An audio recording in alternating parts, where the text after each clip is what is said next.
students. Today we are starting chapter number 14 part 4 HTML. इसमें हमको पढ़ना है इमेज टैग. तो इमेज टैग क्या होती है? जो हमारे वेब पेज को ज़्यादा अट्रैक्टिव बनाने के लिए हम यूज़ करते हैं. अगर आप वेब पेजेस में सिर्फ टेक्स्ट ही टेक्स्ट लिखोगे तो क्या होगा, आपको देखकर अच्छा फील नहीं होगा, है ना. इसलिए हम क्या करते हैं, उसमें इमेजेस ऐड कर देते हैं ताकि जो हमारा वेब पेज है वो ज़्यादा अट्रैक्टिव दिखे. तो इमेज टैग कैसा टैग है? एक एम्प्टी टैग है जो कि एंगल ब्रैकेट IMG के फॉर्म में लिखा जाता है.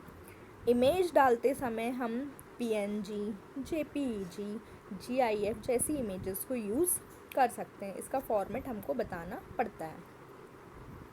अब HTML इमेज का सिंटेक्स क्या है? Image IMG.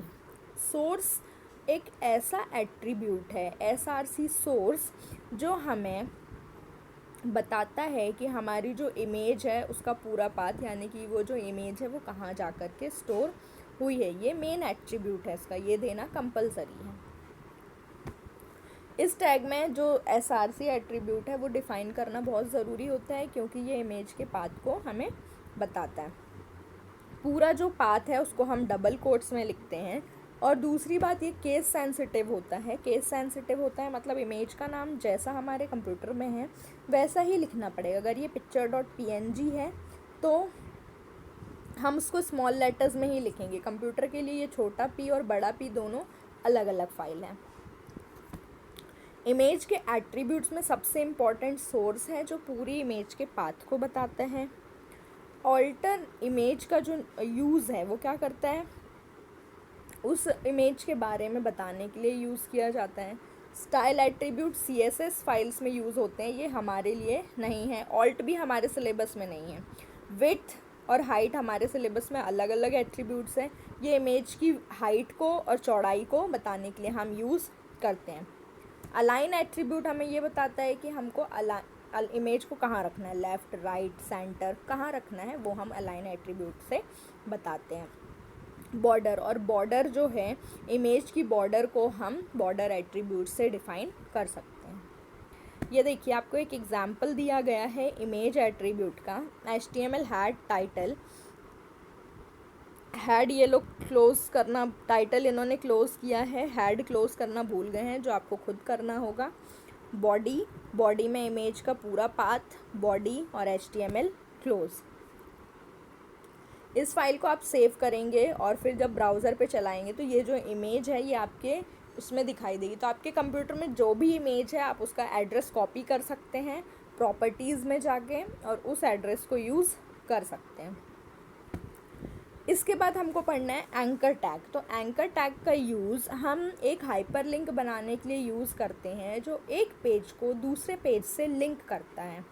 यह वेब पेजेस के साथ साथ फाइल लोकेशंस या किसी भी URL पर हाइपरलिंक बना सकते हैं हम. href एट्रीब्यूट HTML टैग का सबसे महत्वपूर्ण एट्रीब्यूट है, जो इमेज के डेस्टिनेशन या URL से हमको लिंक करा देता है. मतलब ए टैग के साथ हमको href एट्रीब्यूट का यूज़ करना कंपलसरी है. ये इसके बाद देखिए इसका स्ट्रक्चर क्या है.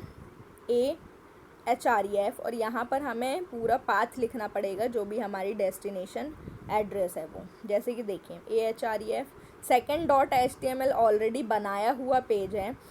जब हम क्लिक फॉर सेकंड पेज पर, और ये टैग लिखा, जब आप इस पर क्लिक करोगे तो आप second.html पर पहुंच जाओगे. ये एक और एग्जांपल दिया है. देखिए यहाँ hindiTutorialsPoint.com पर पहुंचना है, और ये आप इस पे क्लिक करोगे दिस लिंक पर, तो आप कहाँ पहुंच जाओगे, उस पेज पर पहुंच जाओगे.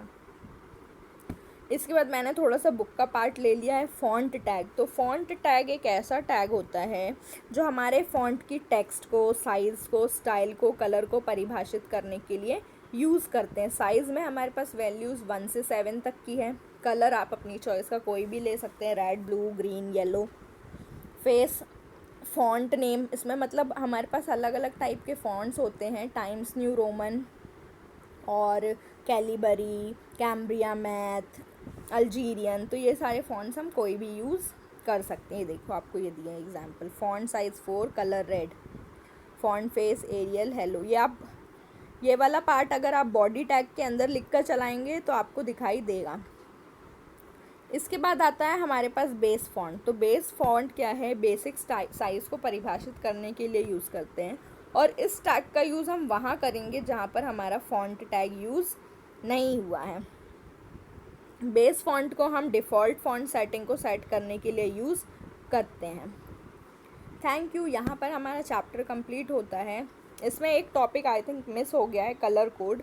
वो आप अगर रीड करेंगे तो आपको समझ आएगा, और अगर नहीं समझ आता है तो आप मुझे अपडेट कर देना, मैं आपको एक्सप्लेन कर दूँगी। Thank you.